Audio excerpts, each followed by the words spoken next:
at Garrawarra Hospital or Waterfall Sanatorium, which is where you came in the early 1900s if you had tuberculosis.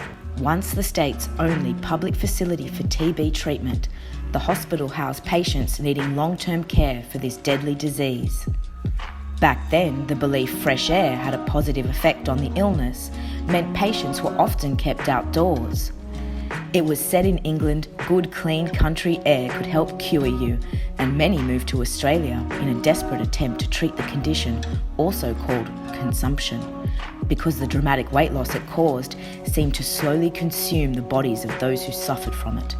So climate was key for the decision to choose Waterfall as the perceived perfect place to be if you had TB. Its high altitude and close proximity to the ocean breeze in this beautiful bushland borders what is now the Royal National Park just south of Sydney's Sutherland Shire. Opened in 1909 with 370 beds, by 1919 it was the largest sanatorium in New South Wales and was packed with almost 800 patients, so overcrowding was common. At the time, it was considered a state-of-the-art facility, and many of the buildings here are of great historical significance. Post-World War II, Australia's social and political priorities had shifted, and a national public health campaign for TB was created to help promote disease prevention. This more modern approach improved public awareness of how the disease was spread, and along with the development of effective vaccines and antibiotics, saw a dramatic improvement and cases began to decline. With the fight against the illness finally looking hopeful, by 1958 there was no longer a need for a facility devoted solely to TB treatment, and it was repurposed for people with all types of chronic and ageing-related conditions. Since 2000, it's been known as Garrawarra Centre for Aged Care, and the original parts of the hospital, near the back of the grounds, have long been left abandoned. And despite calls to include the old hospital on the State Heritage Register, sadly, its future remains uncertain. Now, according to this sign, we are meant to leave immediately. But that's okay, because today we're not here to see where these people lived when they had tuberculosis. We're here to see what happened to them when they died. Come join me. The old cemetery was situated separately from the hospital to obscure it from patients' view, but close enough for the regular trips required for burials, which at its peak were every 3 to 6 days. Hospital records indicate over 2,000 people were buried here, and that's only half the total number of those who succumbed to consumption at Waterfall Hospital. Finding the cemetery is no small feat. It's off an unmarked path, just about 1 kilometre down from the old hospital. And the entryway to get here is very obscure, so it takes a little bit of bush bashing, but it's not too far from the path. The only thing that I can see marking it is this danger sign here. A big bushfire is actually what destroyed most of what remains in the cemetery.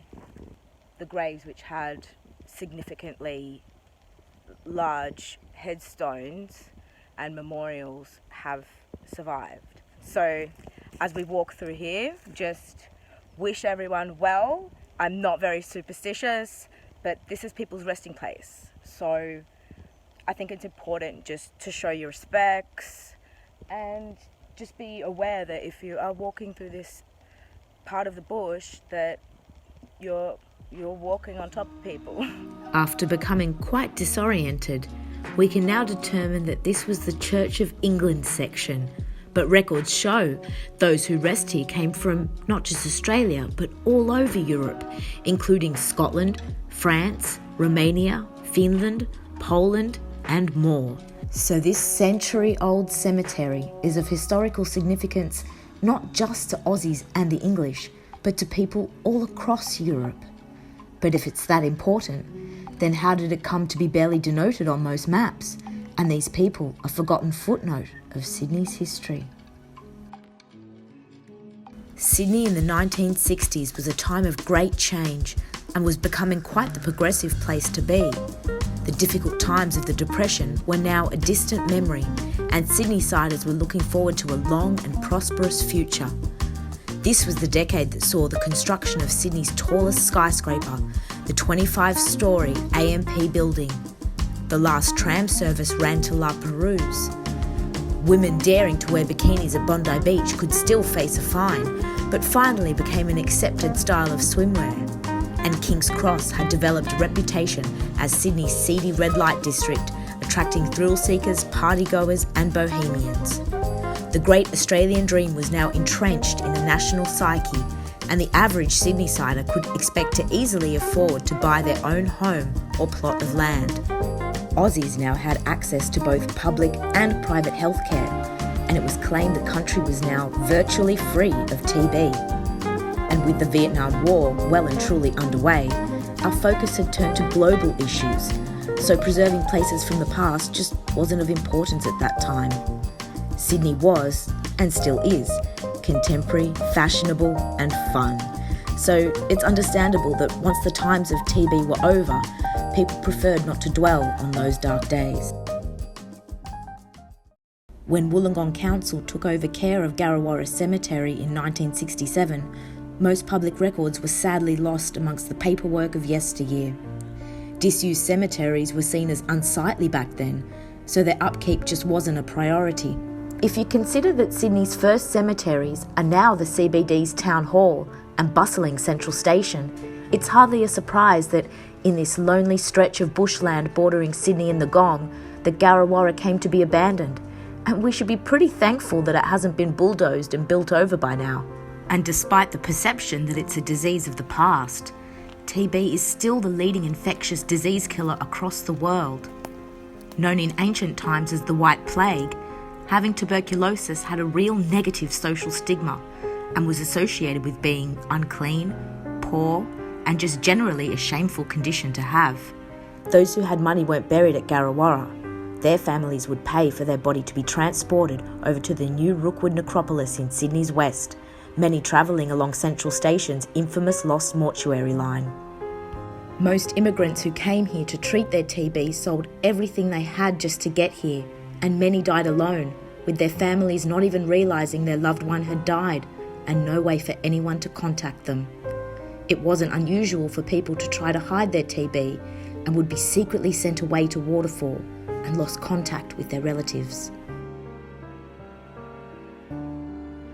A burial plot here cost a modest sum of £4, and the barely noticeable charred stumps on the ground are all that remains of the simple wooden crosses.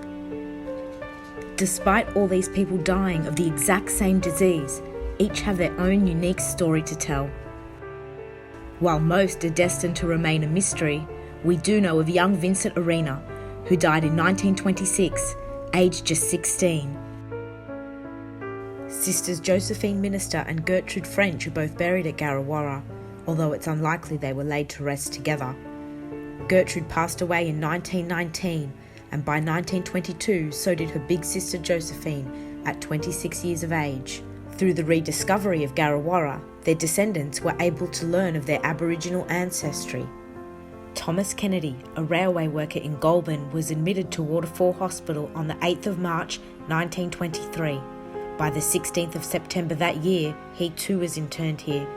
And Ellen Brune's grave lies somewhere, sister of notorious Sydney criminal Norman Brune, who started the 1920s Razor Gang Wars and featured on at least one Underbelly series.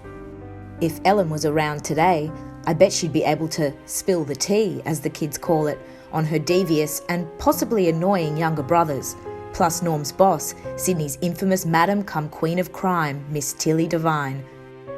In 2011, Wollongong Council finally started taking the site of Garrawarra Cemetery seriously, thanks to a group of dedicated local historians and family descendants who've rallied since the late 90s to fight for its preservation, promote awareness of its existence and historical importance to the community.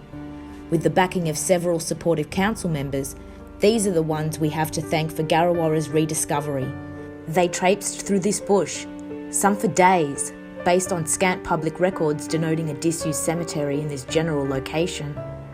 Their mission, like ours, is to ensure the cemetery remains untouched by human intervention. Protected within this dense bushland, nature shrouds its sad secrets and provides these poor people with the peace they most definitely deserve.